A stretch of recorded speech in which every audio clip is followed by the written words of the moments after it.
சாத்தூர்ல பட்டாசு ஆலை விபத்துல 27 பேர் இறக்குறாங்க. அதுவும் எங்க மாவட்டத்தை சேர்ந்தது. 27 பேர், 1 2 ஒரே விபத்துல 27 பேர் இறக்குறாங்க. அது இறந்தவர்களுக்கு 3 லட்சம் ரூபாய். அது அவன் பாவம் தொழில் பண்ணி வேலை பார்க்கும்போது செத்து போயிட்டான். அதனால 3 லட்சம் ரூபாய் தான். குடிச்சு போய் செத்து போயிட்டான்னு 10 லட்ச ரூபாய் கொடுத்துருப்பான். குடிக்காம வேலை பார்க்கும்போது செத்து போயிட்டா 3 லட்சம் ரூபாய் தான். 27 பேர் இறந்திருக்காங்க. அவர்களுக்கு 3 லட்சம் ரூபாய் தான் அரசாங்கம் கொடுத்திருக்கு. அதை பசுமை தீர்ப்பாயம் உள்ள என்ட்ரி ஆகுது. பசுமை தீர்ப்பாயம் உள்ள என்ட்ரி ஆகி 10 லட்சம் ரூபாய் கொடுக்கணும்னு சொல்லு. பசுமை தீர்ப்பாயத்தோட உத்தரவை தமிழக அரசு எதிர்த்து அப்பீல் போகுது. கொஞ்சம் யோசிச்சு பார்க்கணும். அதாவது பட்டாசு ஆலையில தொழிலாளர்கள் உங்களுக்கு தெரியும்.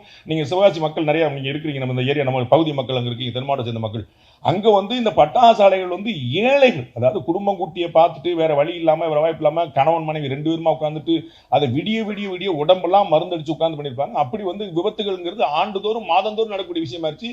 இந்த விபத்து அக்கா குறிப்பிட்டிருக்கக்கூடிய புத்தகத்தில் குறிப்பிடக்கூடிய அந்த விபத்துங்கிறது ஒரு மேஜர் விபத்துகள். அதுவே நிறைய நடந்திருக்கு. 20 30 நிறைய நடந்திருக்கு. அதுல ஒரு விபத்து குறிப்பிட்டாங்க 27 பேர். அப்ப அதற்கு அரசாங்கம் 3 லட்ச ரூபாய் கொடுக்குது. அதை பசுமை தீர்ப்பாயம் வாலண்டரி என்ட்ரி 10 லட்ச ரூபாய் கொடுக்குன்னு சொல்லுது. அதை எதிர்த்து சுப்ரீம் கோர்ட் வரைக்கும் போயிருக்கிறாங்க தமிழக அரசு. 10 லட்ச ரூபாய் கொடுக்க முடியாதுன்னு சுப்ரீம் கோர்ட் தள்ளுபடி பண்ணிருது. அதை